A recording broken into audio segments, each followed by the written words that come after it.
Good morning. My name is Dan Haug. I serve on the Sunday Services Committee at the Unitarian Universalist Fellowship of Ames. During the month of July, our staff is on vacation and our building is closed. So today's service is going to rely heavily on images, music, and video that I'll be sharing on my screen. You may want to adjust your Zoom settings so that you see just the active speaker in the corner and have a good view of the slides. In-person services will resume on August 3rd, but there will still be construction on Highland Avenue, so please check your weekly email for updates to allow extra time to get there. Our formal ingathering and water ceremony will be held on September 7th, and in anticipation of that day, I recently walked down to the creek next to our building and collected this water sample.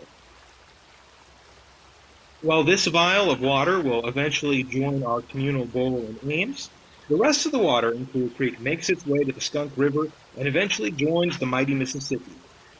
We are glad to join today with the Unitarian Universalist Fellowship of Dubuque near the Mississippi River and members of the Unitarian Universalist Society in Coralville near the Iowa River as part of a summer collaboration we are calling JUULIowa with two U's. Welcome, friends, wherever you call home. If you are visiting today and would like more information about the fellowship, you can sign our virtual guestbook at uufames.org/guestbook. Some of you may be joining us somewhere far from home and may be filling up a little vial of water to represent your travels. I really love this tradition. I'm an environmental scientist who works to protect water quality.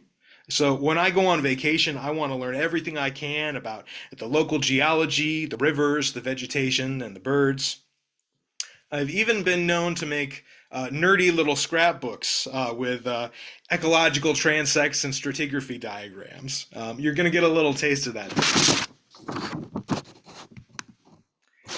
The bottle that my daughter Trillium brought back from our summer vacation is meltwater from the Athabasca Glacier in Alberta, Canada. It is a place rich in stories and meanings for an environmental scientist. For one thing, the larger Columbia ice field sits on a continental divide. So meltwater from the Athabasca Glacier, flowing to the east, joins the Saskatchewan River and ultimately makes its way to Hudson Bay. The glaciers on the other side of the mountain, the Stutfield Glacier, makes its way to the Arctic Ocean, and meltwater from the Columbia Glacier makes its way to the Pacific Ocean in Oregon. Water flows off of our continent to the north, the south, the east, and the west. Rivers are sometimes used to mark the borders between states and nations, but rivers also have a habit of crossing borders and blurring boundaries. The president can direct federal agencies to rename the Gulf of Mexico to the Gulf of America. But water is more than just words on a map. Water is life. I recently saw a map that exemplifies this different way of thinking. It was on display at the Confluence Historic Site in Parkland, a recent reimagining of the Fort Calgary to reflect indigenous perspectives. It was made out of buffalo hide by a member of the Niitsitapi, or Blackfoot people, and it shows the rivers and the mountains that encompass their traditional lands. There is something radical about making a map without the political boundaries and the names, without political boundaries or labels, often rooted in colonialism, that so often shape our thinking. Wherever you come from, wherever you are going next on your spiritual journey, we are glad you have joined us here today for this confluence of kindred spirits. Our chalice lighting today comes from Sean Gibson.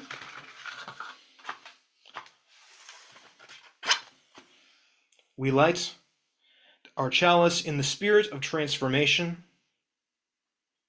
Nothing stays the same. Everything moving, shifting, changing. Guide us to a wild and holy vision of our shared humanity.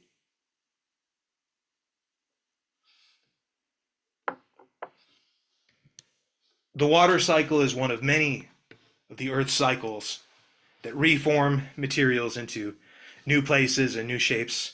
As we sing the earth, the air, and the fire, the water, I will have some images of those great cycles. The earth, the air, the fire, the water, return, return, return, return. The earth, the air, the fire, the water, return, return, return, return. Aye, aye, aye, aye, aye, oh, aye, oh, aye, aye, aye, aye, aye, aye, oh, aye. The earth, the air, the fire, the water, return, return, return, return. The earth, the air, the fire, the water, return, return, return, return. Aye, aye, aye, aye, aye, oh, aye, oh, aye, aye, aye, aye, aye, aye, oh, aye, oh. The earth, the air, the fire, the water, return, return, return, return. The earth, the air, the fire, the water, return, return, return, return. Aye, aye, aye, aye, aye, oh, aye, oh, aye, aye, aye, aye, aye, oh, aye.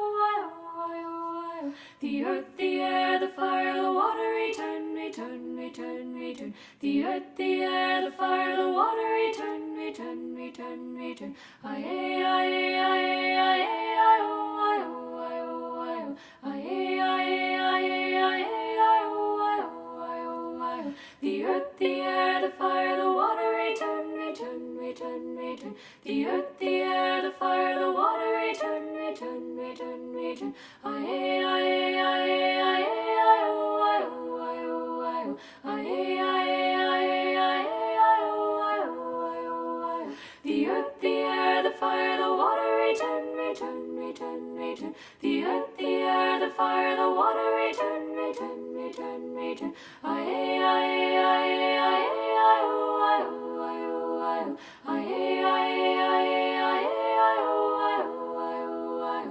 The earth, the air, the fire, the water, return, return, return, return. The earth, the air, the fire, the water, return, return, return, return. Aye, aye, aye, aye, aye, oh, aye, oh, aye, aye, aye, aye, aye, aye, oh, aye, oh, aye. The earth, the air, the fire, the water, return, return, return, return. The earth, the air, the fire, the water, return, return, return, return.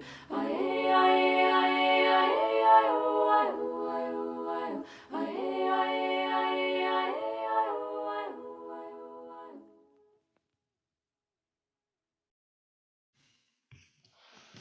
aye. Good morning, kids. You're going to have to help me because I'm not sure about the rules for this part of the service. Do you have to be a kid to tell the story? Okay, good. Because I just had my high school class reunion and it's officially been 25 years since I was a kid. Do you have to be a kid to listen to the story? Or should I ask the grown-ups to leave? Okay, good. That's right. It's time for all ages. Anyone who likes dinosaurs can stay. If you don't like dinosaurs, I'm going to have to ask you to leave. Oh, I forgot to ask. Is it okay to tell stories about dinosaurs and fossils in church? Oh, that's right. It's time for all ages, including the Mesozoic age. I had to ask, though, because there are some churches where that would be against the rules. Some churches take the word of the Bible literally and believe that God made the earth as it is now in just 6 days, just 6,000 years ago. As Unitarian Universalists, we draw wisdom from many different sources. And that means we don't just read the New Testament and the Old Testament and the Bible. We also read the really Old Testament. And that's not written on paper or clay tablets. It's written in the rocks and in our DNA. Scientists have been making sense of all the clues to tell a story about how the Earth has changed over 3.5 billion years and how all living things are part of one big family. I learned some more of the Earth story this summer on a family vacation to Canada, first at a museum and then looking at rocks in the mountains. And this is my favorite fossil from the museum. It's called Boreapelta, northern shield. And it's an armored dinosaur that lived 110 million years ago. And it's so well preserved that you can see all the scales and spikes. And scientists were even able to figure out what color it was. It would have been a reddish brown and a little bit darker on top than on the bottom for camouflage. And they were even able to figure out what it had been eating. Its stomach contents had been preserved. So there were ferns in there, and there was even some charcoal. So do you think it was having a barbecue? No. Scientists figure that there must have been a forest fire recently, and so that there was some ash on the ground mixed in with the plants. And based on the size of the ferns, they think it must have died in the summer. Isn't it amazing that we can learn so much about a creature that's been gone for such a long time? There's nowhere in Iowa where you can find dinosaur bones, but there are places near Iowa City and Dubuque where you can find fossils from the age of fishes. 400 million years ago, Iowa was covered with a shallow sea, and so the bedrock has fossils of coral and seashells and armored fish. And that's a weird enough thought, but to find evidence of an ocean in Iowa. But I found evidence of an ocean way up high in the mountains on my vacation this summer. So this is a fossil of a trilobite that we found up high in the Canadian Rockies near the edge of a glacier. And isn't that weird to find a sea creature 6,000 feet above sea level? And so what we know must have happened is that this rock is sandstone and limestone, so it used to be the mud and the sand and the bits of shell on the ocean floor, and it got pressed down as other layers covered it up and turned into rock. And then when the continents when the ocean plate started to slide underneath the North American continent, that folded up the rocks, and so some of those sediments that used to be the seafloor got pushed up into the Rocky Mountains. And we saw this trilobite at the edge of a glacier. So this is a picture of my family walking on the glacier. And that's a slow-moving river of ice, and it can be over 300 feet thick.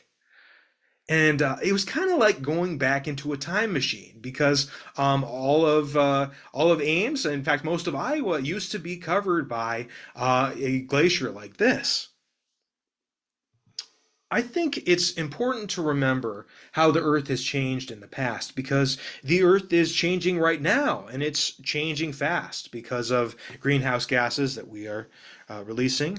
And that means that the glacier that I visited in the mountains has been melting. All this expansive gravel used to be under ice. Now, remembering that the Earth had changed before, what happened the last time we had an ice melt? So when the last ice age ended and the climate got warmer, oak trees and prairie grasses and deer and buffalo started moving into Iowa from the south. But the grasslands and the forests that grew back were a little bit different from any grassland or forest that had ever grown in North America before. There were no horses anymore, or mastodons, or camels, or lions, or giant ground sloths, because they all went extinct at the end of the Ice Age.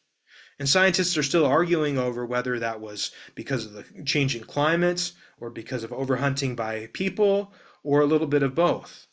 But the world hasn't been the same without them.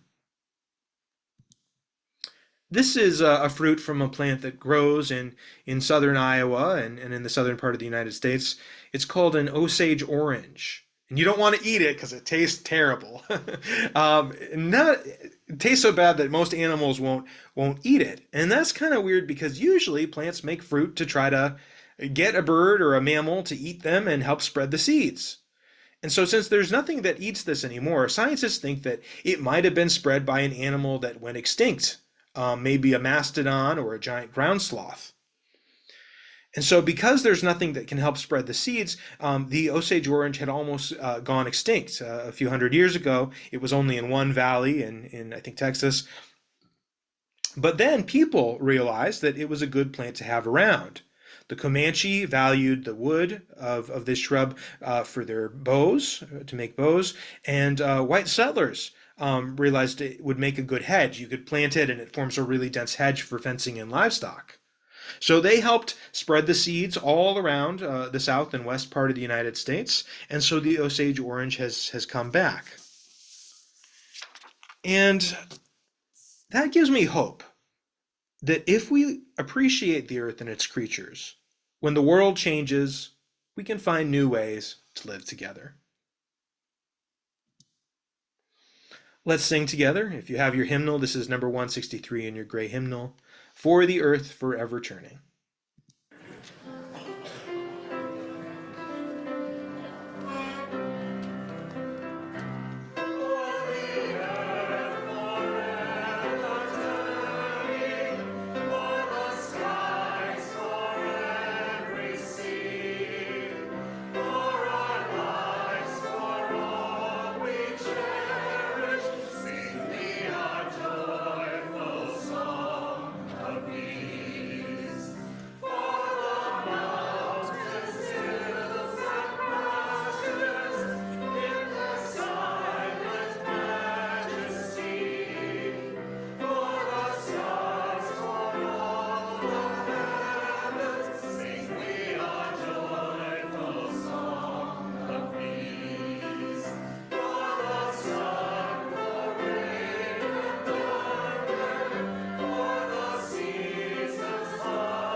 The earth may be forever turning, but we cannot forever turn the earth. Since European immigrants broke the prairie sod, it's estimated that Iowa has lost about half of our topsoil.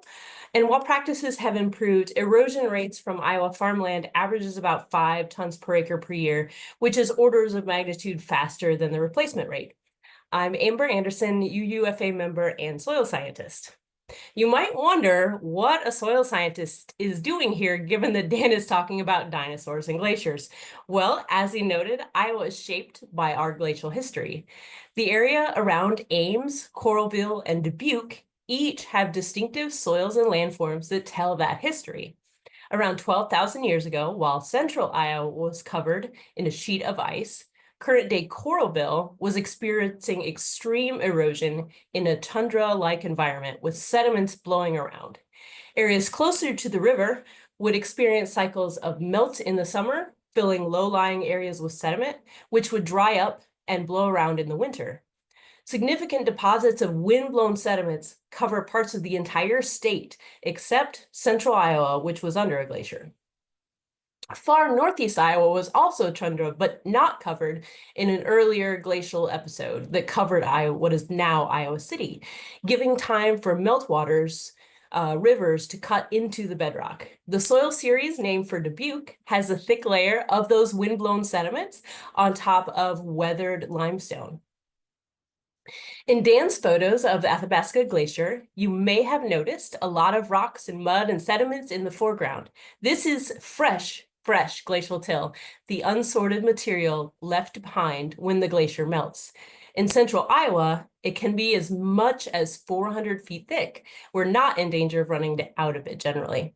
However, soil is more than just that parent material. The rich, dark soils of Iowa are the result of thousands of years of carbon investment from a diverse community of prairie plants, animals, and microbes. Prairie fires kept trees from encroaching, and the grazing animals, along with these fires, returned some of that carbon in the grass to the air, but some of it back to the soil. This carbon, or organic matter, is key to the next generation's fertility. When organic matter is lost to erosion or others, soil can't hold on to the same water and nutrients. Crops become more vulnerable to weather extremes and more dependent on external inputs. Without the biological cover, soil sediments can be swept away in extreme rainfall, making the next crop or extreme event more challenging. This is a gully forming next to Ames High School. In geologic time, the processes that deposited our soils were quicker than many, but the recent glacial expanse and retreat moved at about a kilometer or two per year. However, processes that cause us to lose soil today are even quicker, and yet they often go unnoticed. Like a growing child, if you see them every day, you might not notice the change. But if you haven't seen them for a year, the changes appear significant. To make the most of the gift we have inherited from the glaciers and the prairie, we need to cultivate the habit of thinking on longer timescales.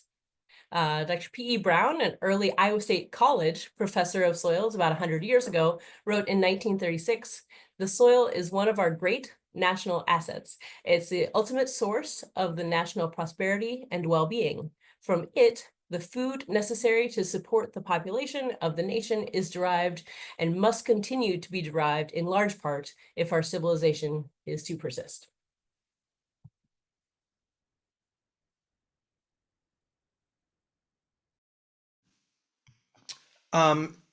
If you're streaming this live in Dubuque, you may have special instructions to give about the plate split. You can go ahead and mute me and do that now.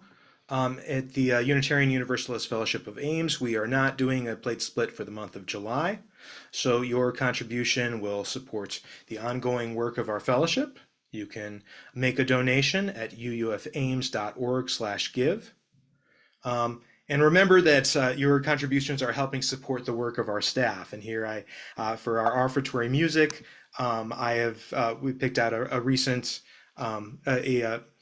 special music from a recent service that features our new music director, Madison Mayfield, and our new settled minister here. We've had her just 1 year, and we're delighted, Kelly Clement. And the song is "Bird Song" by the Waylon Jennys.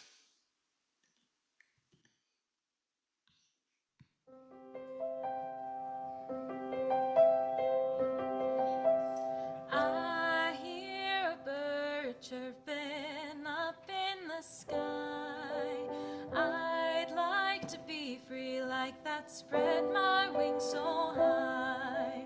I see the river flowing, water running by. I'd like to be that river, see what I might find. I feel the wind blowing, slowly changing time. I'd like to be that wind and swirl and shape the sky. I smell the flowers blooming, opening for spring. I'd like to be those flowers, open to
flowers, open to everything.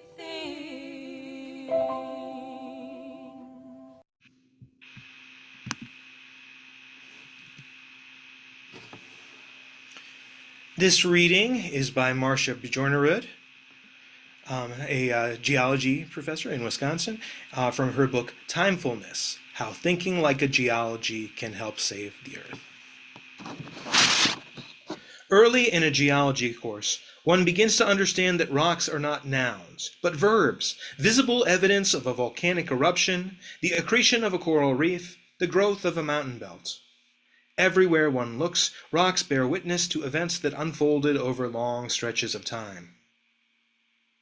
If one acknowledges the credibility of the methodological work done by countless geologists from around the world, and one believes in God as creator, then the choice is whether to accept the idea of, one, an ancient and complex Earth, with epic tales to tell, set into motion eons ago by a benevolent creator, or two, a young Earth fabricated only a few thousand years ago by a devious and deceitful creator who planted specious evidence of an old planet in every nook and cranny. Which is more heretical? Some religious sects embrace a symmetrical form of time denial, believing not only in a truncated geologic past, but also a foreshortened future in which the apocalypse is nigh.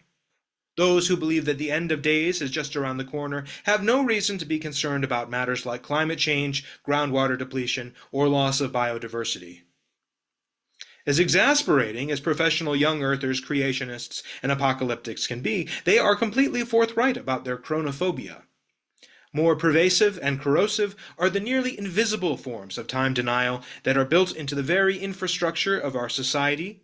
For example, in the logic of economics, in which labor productivity must always increase to justify higher wages, professions centered on tasks that simply take time, education, nursing, or art performance, constitute a problem because they cannot be made significantly more efficient. Playing a Haydn string quartet takes just as long in the 21st century as it did in the 18th. No progress has been made. This is sometimes called Baumol's disease for one of the economists that first described the dilemma. That this is considered a pathology reveals much about our attitude towards time and the low value that we in the West place on process, development, and maturation.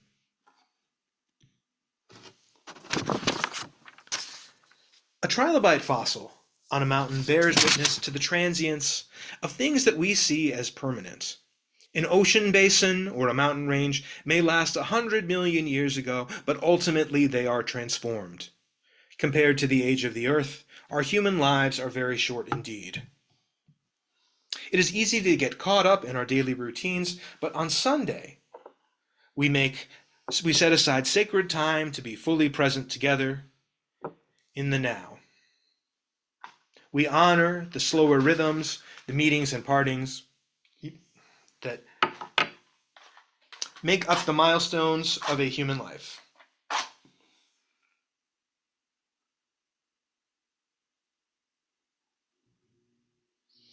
Sorry, I accidentally blew out the chalice.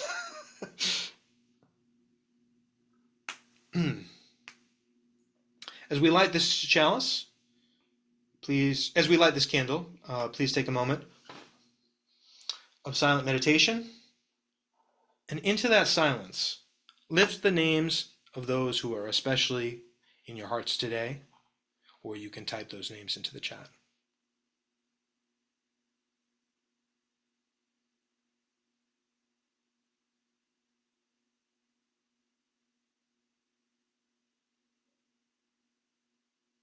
Inhale a deep breath of oxygen. And as you do so, imagine the green and growing things that are exhaling that breath to you. Exhale a breath of carbon dioxide. And imagine those green and growing things receiving it. As we sing a meditation on breathing, imagine that great cycle that stretches even far back into deep time. We are also exhaling the breath of creatures long gone.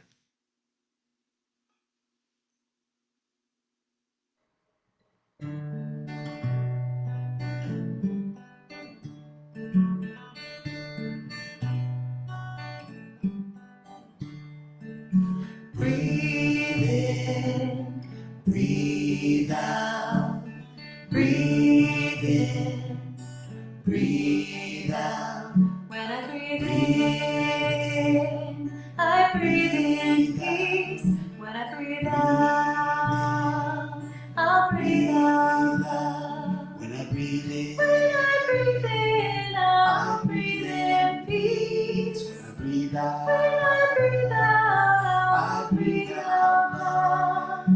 Breathe in, I breathe out. Breathe in, I breathe out. When I breathe in, I'll breathe in peace. When I breathe out, I'll breathe out love. When I breathe in, I breathe in peace. When I breathe out, I breathe out love. Breathe in, I breathe out. Breathe in, breathe out. Breathe in, breathe out. Breathe in, breathe out.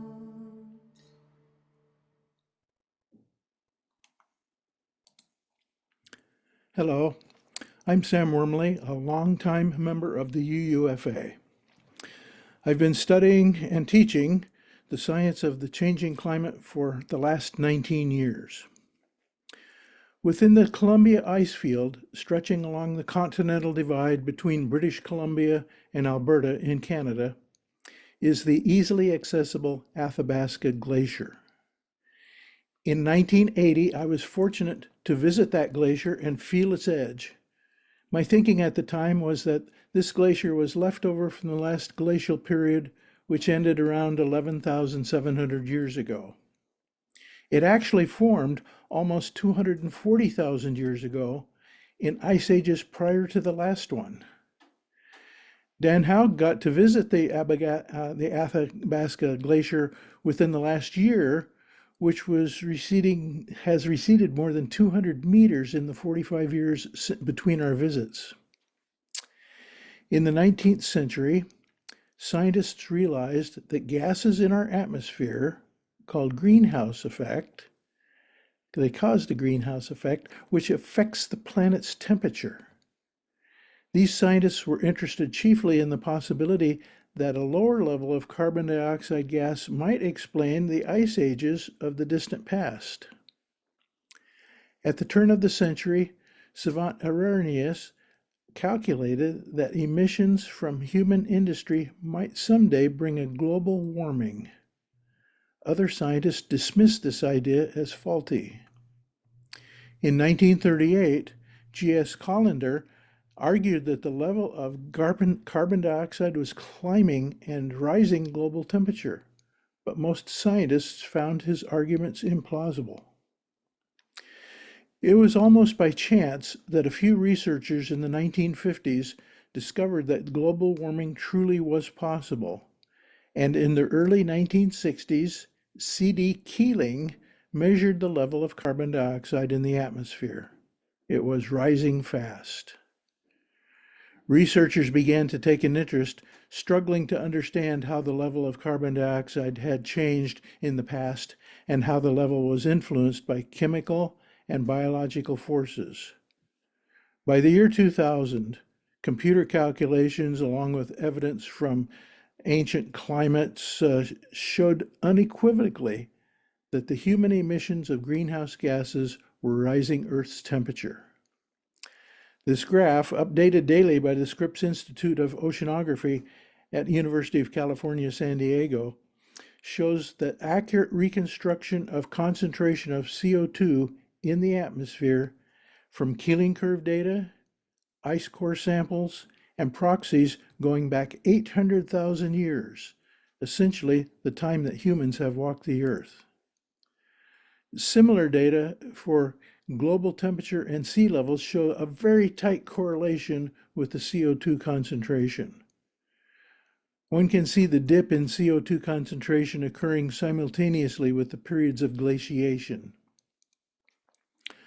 The observational data shows that the concentration of CO2 in the Earth's atmosphere remained below 300 parts per million until the late 1950s. Further data of carbon isotopes show that the recent increase in CO2 is primarily coming from the burning of fossil fuels. Attention turned to studying how the gas was emitted and taken up by natural systems, as well as by humanity, how far the temperature would rise, and what could be done to avoid the disaster by curbing emissions. The Earth has warmed 1.5 degrees Celsius since the beginning of the Industrial Revolution, which is now having pronounced effect on the cryosphere and weather patterns around the world. Furthermore, the rate of increase in the concentration of CO2 is now 60 times faster than anything we have ever been able to measure in the geologic record.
Thank you, Barb Evenson, for that special music.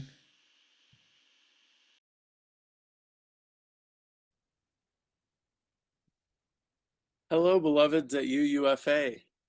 I'm Matt Ferris, a far-flung member of the UUFA, and it's a blessing to come to you from Asheville, North Carolina today. I sure do miss you. These days, I'm a ministerial intern at UU Asheville, and my year-long internship will end on August 31st. When I began my internship last September, I lived in Swannanoa, North Carolina, a couple hundred yards from the little Swannanoa River. About 3 weeks into my internship, Hurricane Helene dramatically shifted the nature of my ministerial training and what it means to practice ministry in a community ravaged by a so-called natural disaster. To put it in a nutshell, Helene destroyed my house in Swannanoa, and my family became all too familiar with the visceral human experience of environmental change. We evacuated in time, thank the gods, but our losses have been devastating to us. Being resilient in times of environmental change may be a virtue, but practicing resilience is living with the troubling question of, what's this all about? Dan, Amber, and Sam have spoken eloquently about deep time through scientific lenses to help us better grasp the significance of the global environmental changes that are endemic to our contemporary era. They've helped us to better understand the implications of what it means to live a human life in times of meaningful environmental change. Using the sacred tools of their systems of knowledge, they have been addressing the question, what's this all about? What I'd like to do is offer a different sort of perspective. I'd like to share my personal experience as a pagan polytheist with a distinctly spiritual interpretation of Helene and its effects. As a UU pagan polytheist, I understand the gods as dimensions of reality. I'll say that again. I understand the gods as dimensions of reality. For me, the forces and processes that created the earth, shaped the Blue Ridge Mountains, issued forth the Swannanoa River, and keep atoms held together or split them apart, are the work of the gods. When I lived in Swannanoa, I had an altar outside, about 100 yards from the Swannanoa River. My daily ritual was to go out to that altar and offer the first sacred cup of coffee to my pantheon of gods and spirits. The altar cup sat atop a large mound of coffee grounds that went out every few days. The ground beans returned to the gods to convert into something else fecund. I've always included the Swannanoa River in my venerations, acknowledging its divinity and its role in our interdependent world. For me, the Swannanoa River was and is a sacred being. 5 days after my family evacuated our home in Swannanoa, we finally were able to return home. The bottom level of the house had been underwater nearly up to the kitchen counter.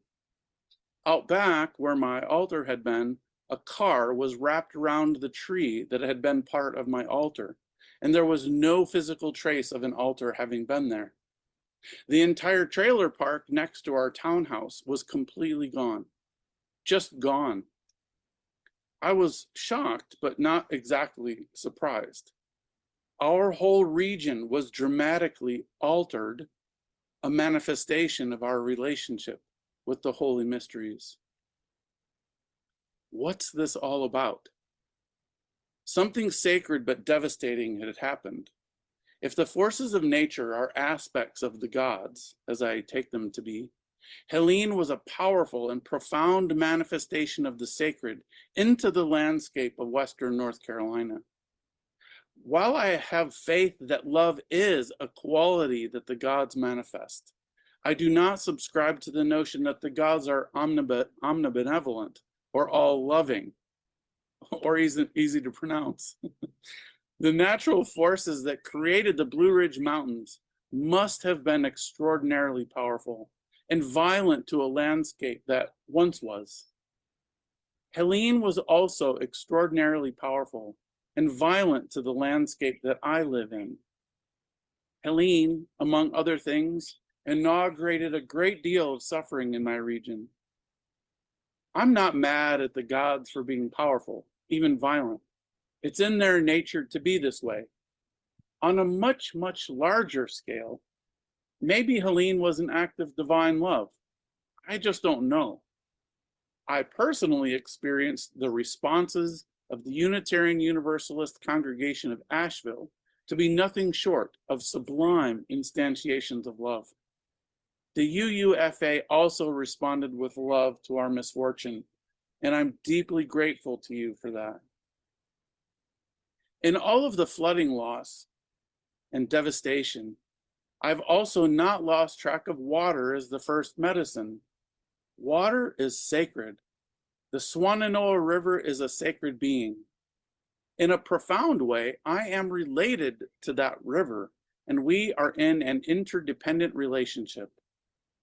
In his book, Is a River Alive?, Robert McFarlane reminds us, quote, "Every human is, of course, a water body. Water flows in and through us. Running, we are rivers. Seated, we are pools. Our brains and hearts are 3/4 water. Our skin is 2/3 water. Even our bones are watery. We were swimmers before we were walkers, slow turning like breath divers in the dark flotation tank of the womb." End quote. Beloveds, does the understory of a forest love the shade that the tall trees provide with their canopy? Without the canopy of the tall trees, the understory wouldn't exist. Does the forest floor love tall trees? Maybe that language is too anthropocentric, too human, but my faith tells me that my response to Helene has to be to double down on venerating the gods, revering and respecting nature. To venerate the gods, even the ones that gave birth to Helene, is to relate in a sacred way to them, even their violent potential. I choose to respond with love to the gods, especially the ones that used the Swannanoa River to sweep away my altar. I do not love it that my family has suffered as a result of Helene, but I am still in sacred alignment with the dimensions of reality that treat humanity as a tiny part of a vastly larger divine whole. I respect the gods and their vast powers. I respect nature and its vast powers. To the extent that humanity is contributing to global changes in our world, I firmly believe that we need to ask ourselves about the kinds of choices that we're making. What's this all about? Needs to be a question we live with for the sake of wisdom, in order to live well with the gods, such as they are. May it be so.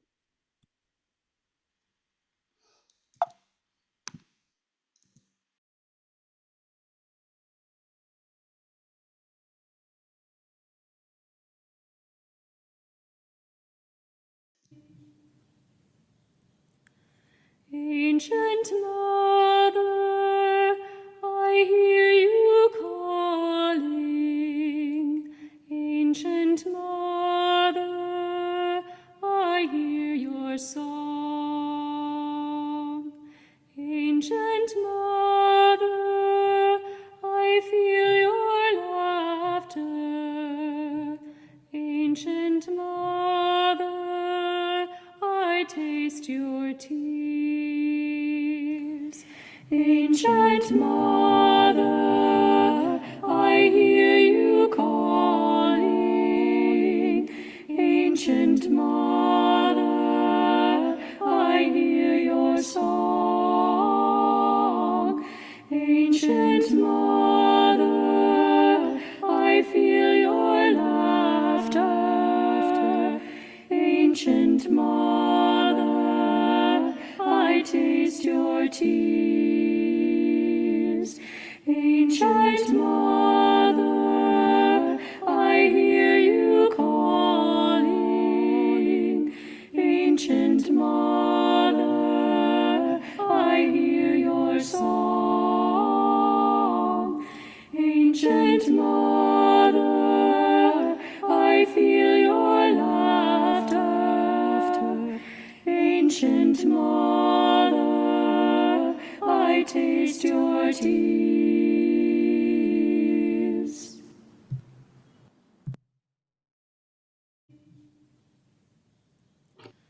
Ancient Mother. Sorry, I was. Time is running out to address the climate emergency, and the stakes are very high. But our time is not so short that we cannot take a long moment to appreciate, whether through a scientific or spiritual understanding, the age, the power, the beauty of the earth, and so better understand our place within it. Go in peace.